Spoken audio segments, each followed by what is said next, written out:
So I haven't done a video of this truck really explaining what it was probably since I built it. Figured I'm back from the Cummins cruise. Did real well and got a little bit of social media time. Very little bit, but you know, kind of cool to get recognized a little bit. So I figured I'd give this truck a good rundown and kind of explain what's going on here. So the truck is a 1977 F-150. The body is. The chassis is a 1997 Ram 2500. Not because it was easier to do anything, but just because I had parts laying around that would work. Underneath, got a Dana 80 in the back, Dana 60 up front. It was a unit bearing axle, so I put EMS off-road lockouts. There's the Dana 60. Underneath the hood is the 4-cylinder Cummins. It's a CPL 858, originally a non-intercooled engine. Now, I am running an intercooler. The engine is bolted up to a ZF5 5-speed out of an F250 and a Borg Warner transfer case. I think it's a 1356, and factory speedo works. Just a mechanical drive Borg Warner out of an early 90s truck, so a normal 5-speed pattern. Got the pedal assembly, came out of a same era truck, so had to modify the firewall to put the newer Ford brake master cylinder and clutch master cylinder, but it all works really well.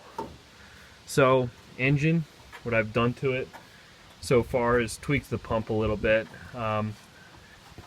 Actually put a smaller turbo than stock. It's an HX30 44 millimeter.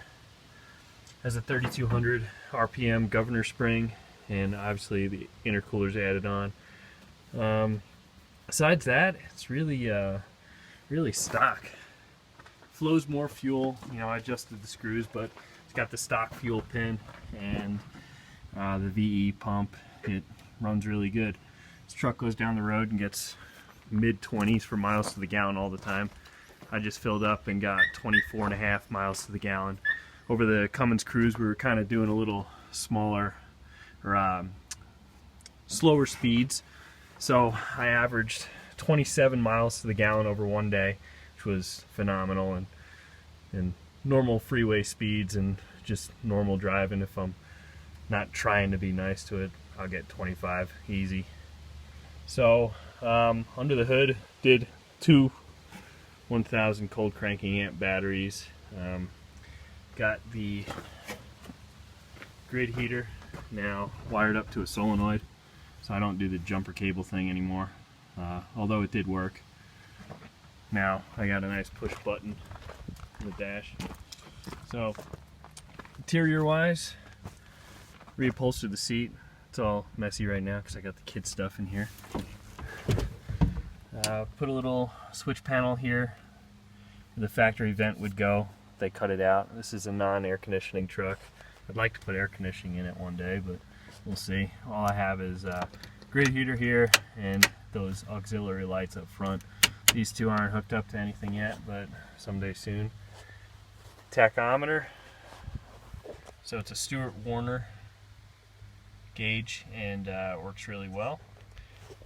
It's easy to plug in, wire up. It runs off of a tach signal. I got a Hall effect sensor that reads the teeth on the flywheel. Down here, got our typical diesel gauges, boost pyrometer. Over here, got the redundant gauges, water, oil, volts. Put one of these vintage radios in. Haven't wired up the speakers yet, but works nice. CB, weather, because it's nice to have here in the middle of the woods and can get reception. So this bed, as you can see, is now green. It used to be red from other videos. I've had flatbed, service body, and a regular bed on this truck. I like the regular bed the best. Still gotta clean it up, do a lot of body work on this truck, but for now, kind of fake it. Looks decent. This is a Toolbox fuel tank combination here. It's a 60-gallon tank, and I got a little bit of Toolbox. I threw this other one in because just needed a place to store our clothes and stuff when we went on that trip. So I just painted the bed floor black so it's not red for the time being, but I will get around to it. Underneath, made my own wheel mud flaps under here because there was no protection underneath, so did that on both sides. Mounted a spare tire in the factory Dodge location. Get out of the sun so you can see. So that tucks up in there nice. The bumper put on. Just built a 4-inch straight exhaust. It's a 3.5-inch down pipe that goes to a 4-inch pipe. Welded that all up. Can't really see it from this side. There we go. So this kit is actually for a early 90s Cummins. Early 90s Dodge. Had horrible reviews on Amazon, but I needed to cut and weld it up custom anyway, so it didn't bother me. It was pretty cheap. I think I spent like $190 for it or something. Made my own downpipe. Came out good, and posted another video. It sounds pretty good. It's not loud in the cab either, which is nice. So this bumper up front I built from scratch also back when I built the truck.